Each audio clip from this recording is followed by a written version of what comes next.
Hey, hi everyone, how are you all? I hope you all are doing great.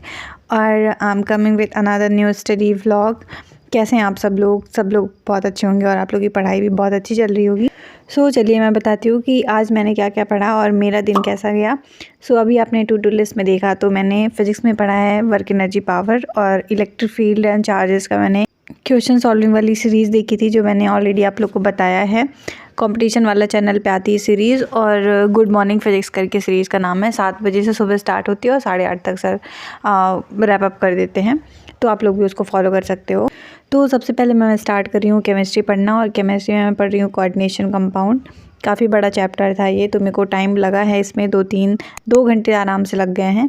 इसमें से मेरे को अभी जो इसका आइसोमेरिज्म वाला पार्ट है ना, और ख़ासकर जो ऑप्टिकल आइसोमेरिज्म वाला पार्ट है उसके क्वेश्चन अभी मेरे से नहीं बन रहे हैं।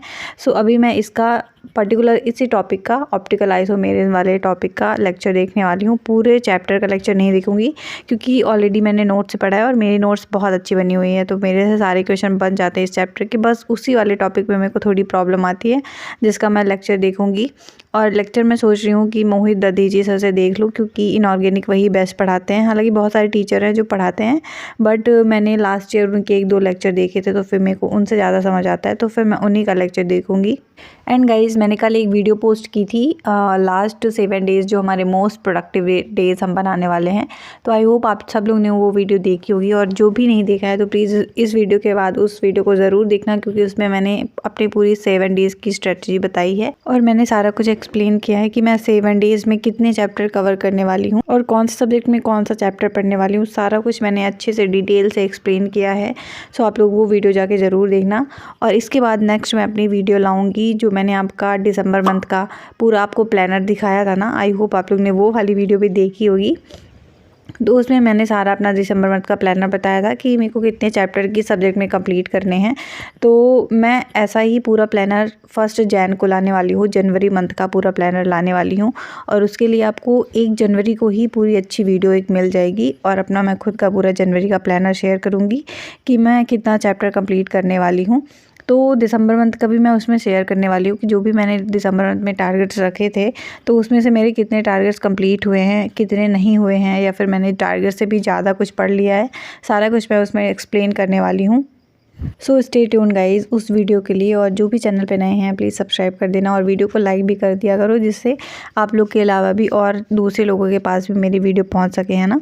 तो अभी मैं पढ़ रही हूँ बायो में, और बायो में पढ़ रही हूँ रेस्पिरेशन इन प्लांट। और बायो में मेरा पूरी बायो मेरी ऑलरेडी ख़त्म हो चुकी है। जेनेटिक्स का बस 2 चैप्टर बचा हुआ है, मतलब जेनेटिक्स का पूरा पार्ट ही बचा हुआ है, principle of inheritance and molecular basis of inheritance, जिसको मेरे को करना है। और सारा कुछ मैंने अपना वैसे भी सिलेबस पूरा बना लिया है कि मेरे को किस दिन कौन सा चैप्टर करना है और कौन से चैप्टर में कितना टाइम देना है या फिर तो दिसंबर मंथ में तो अपनी पूरी बायो मैं कंप्लीट कर लूँगी। फिर जनवरी से लेके लास्ट तक सिर्फ मैं टेस्ट ही देने वाली हूँ, और टेस्ट भी मैं न्यू लाइट का दे रही हूँ। तो उसमें 1-1, 2-2 चैप्टर के टेस्ट हैं। तो मैं टेस्ट का मेरा जो पैटर्न रहेगा वो ये रहेगा कि मैं जैसे मान लीजिए बायोलॉजिकल क्लासिफिकेशन और लिविंग वर्ड का टेस्ट होता है, एक टेस्ट में सिर्फ 2 ही चैप्टर आते हैं न्यू लाइट के टेस्ट सीरीज में, राइट।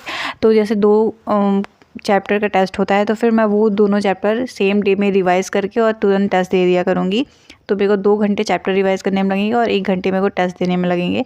तो थोड़ी मेरे को इतना टाइम तो निकालना पड़ेगा। तो ऐसे मैं बायो का कुछ रिवीजन करने वाली हूँ। मैंने पढ़ा था केमिस्ट्री में इलेक्ट्रोकेमिस्ट्री, और ये भी मेरे को अभी थोड़ा इसका भी लेक्चर देखना पड़ेगा गाइस, क्योंकि जो लास्ट के टॉपिक हैं फैराडे लॉ उसके भी मेरे से क्वेश्चन नहीं बनते हैं, तो मेरे को उसके लिए भी लेक्चर देखना पड़ेगा। तो मैं पर्टिकुलर फैराडे लॉ का ही लेक्चर देख लूँगी, मैं पूरा चैप्टर नहीं देखूँगी। एंड अभी इस चैप्टर के बाद फिजिकल केमिस्ट्री में सिर्फ मेरा एक चैप्टर और बचेगा जो कि रेडॉक्स है। एंड रेडॉक्स का भी मेरे को लेक्चर देखना पड़ेगा क्योंकि रेडॉक्स की प्रॉपर नोट्स नहीं है मेरे पास, तो उसका भी मैं 1 शॉट ही देख लूँगी सुधांशु सर से। और रेडॉक्स में केवल एक ही क्वेश्चन आता है किसी ईयर में, किसी ईयर में वो भी नहीं आता है, तो फिर मैं 1 शॉट देखना ही प्रेफर करूँगी। या गाइज़, और रेडॉक्स के बाद मेरा पूरा चैप्टर कंप्लीट हो जाएगा और फिजिकल केमिस्ट्री भी मेरी पूरी कंप्लीट हो जाएगी। देन जनवरी में सिर्फ मैं फिजिकल केमिस्ट्री का रिवीजन करूँगी और बहुत सारा क्वेश्चन प्रैक्टिस करूँगी।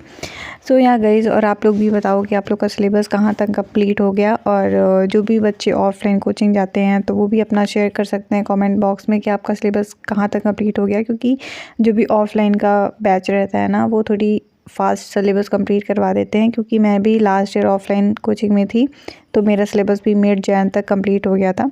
बट जो ऑनलाइन के होते हैं वो थोड़ी लेट ही सिलेबस कंप्लीट करवाते हैं, क्योंकि जैसे मैं भी यकीन 2.0 बैच फॉलो कर रही हूँ PW का, तो उसमें सर ऑर्गेनिक में बोल रहे थे कि मिड फैब तक पूरा सिलेबस कंप्लीट करेंगे ऑर्गेनिक केमिस्ट्री का, और फिर केमिस्ट्री भी लास्ट ही हो जाएगी, क्योंकि ऑर्गेनिक लास्ट ही चल रही है। ऑलरेडी फिजिकल और इनऑर्गेनिक कंप्लीट हो चुकी है। एंड गाइस, आज मैं लाइव आई थी अपने यूट्यूब चैनल पे, तो 3-4 लोगों ने मेरे को कमेंट किया कि दीदी आप अपनी स्टडी टेबल दिखाओ। तो गाइज़, मैं लाइब्रेरी में पढ़ती हूँ और घर में भी स्टडी टेबल है, ऐसी बात नहीं है, बट वो बहुत मेसी रहती है, क्योंकि मैं घर में पढ़ती नहीं हूँ। लाइब्रेरी में ही मेरा पूरा टाइम जाता है, सुबह से लेकर रात तक। बट अगर आप लोग ऐसा बोल रहे हो, और मेरे को 4-5 बार ये कमेंट आ चुके हैं कि आप अपना स्टडी टेबल दिखाओ, मे बी आप लोग को अच्छा लगता होगा, तो मेरे को जब भी टाइम मिलेगा मैं शूट करके अपने शॉर्ट्स में डाल दूँगी, तो आप लोग उससे देख लेना।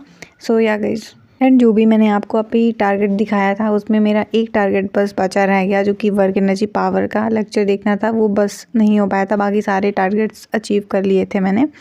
एंड मेरे को एक ये भी कमेंट आया था कि जो भी आप टारगेट्स बनाते हो तो क्या आप उसको डेली अचीव कर लेते हो। सो या गाइस, मैं उतना ही टारगेट बनाती हूँ जितना मैं कंप्लीट कर पाऊँ, एंड कभी कभी एक्स्ट्रा भी बना लेती हूँ, तो मेरा कंप्लीट नहीं हो पाता है, क्योंकि टाइम लिमिटेड रहता है। 10-12 घंटे ही पढ़ सकते हैं हम, कितनी भी कोशिश कर पाएँ, पर इतनी ही पढ़ाई हो पा रही है फ़िलहाल। तो अगर एक्स्ट्रा बना लेती हूँ तो फिर छूट ही जाता है। जैसे आज मेरा वर्क एनर्जी पावर का लेक्चर छूट गया है, जो मेरे को नेक्स्ट डे करना पड़ा। सो या गाइज़, और अभी देख रही हूँ मैं फिज़िक्स का वही जो मैंने आपको सीरीज़ बताई है न्यूमेरिकल्स के लिए, अभी वो 2-3 दिन पहले ही चालू हुई है ये सीरीज़, तो आप लोग भी इसको फॉलो कर सकते हो। जिसको भी न्यूमेरिकल्स लगाने से डर लगता है ना, उसके लिए बहुत बेनिफिशियल सीरीज़ होगी। और इसमें सर ने कोई भी PYQs नहीं करवाया है, क्योंकि PYQs ऑलरेडी बच्चों को रटे रहते हैं, उनके आंसर उनको रटे रहते हैं, तो फिर वो कोई मतलब नहीं रहता है। तो सर ने बहुत अच्छे अच्छे नए नए क्वेश्चन करवाए हैं इस सीरीज़ में, तो आप लोग भी इसके एक आध लेक्चर देख सकते हो और ट्राई कर सकते हो। अगर आप लोग को अच्छी लगी तो आप लोग भी फॉलो कर सकते हो। और अभी इसमें ज़्यादा चैप्टर हुए भी नहीं हैं, सिर्फ 2-3 ही चैप्टर हुए हैं। वेक्टर और यूनिट डायमेंशन हुआ है, बेसिक मैथ हुआ है, और इलेक्ट्रिक फील्ड एंड चार्जेस के क्वेश्चन सर ने करवाए हैं। बस इतने ही चैप्टर हुए हैं, तो आप लोग आसानी से फॉलो भी कर सकते हो, और ज़्यादा बैकलॉग भी नहीं हुआ है अभी। और बहुत सारे लोग के ये भी डाउट आते हैं कि दीदी बहुत सारा बैकलॉग हो गया तो कैसे कवर करें।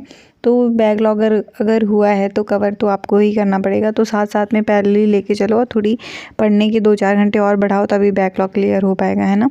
तो पैनिक होने से अच्छा है कि थोड़ी 1-2 घंटे स्टडी आवर और बढ़ा लो, जिससे बैकलॉग भी क्लियर होता जाए। और कोशिश करो कि बैकलॉग हो ही ना, क्योंकि फिर बाद में कवर करने में बहुत प्रॉब्लम आती है, क्योंकि रिसेंट का भी चलता रहता है और बैकलॉग भी रहता है, तो फिर बहुत प्रॉब्लम रहती है। तो इससे अच्छा हमें ये कोशिश करना चाहिए कि बैकलॉग हो ही ना, और डेली के जो सर पढ़ा रहे हैं उसको हम कवर करते जाएँ, है ना। सो yeah guys, thank you so much. यही थी आज की वीडियो, और ये लेक्चर मैं पूरा नहीं देख पाई थी, जो कि घर आके मैं देखी थी, 15-20 मिनट का बच गया था। सो या thank you so much guys, यही थी वीडियो। बताना आप लोग को कैसा लगा। मिलेंगे नेक्स्ट वीडियो के साथ, तब तक के लिए bye bye, thanks for watching.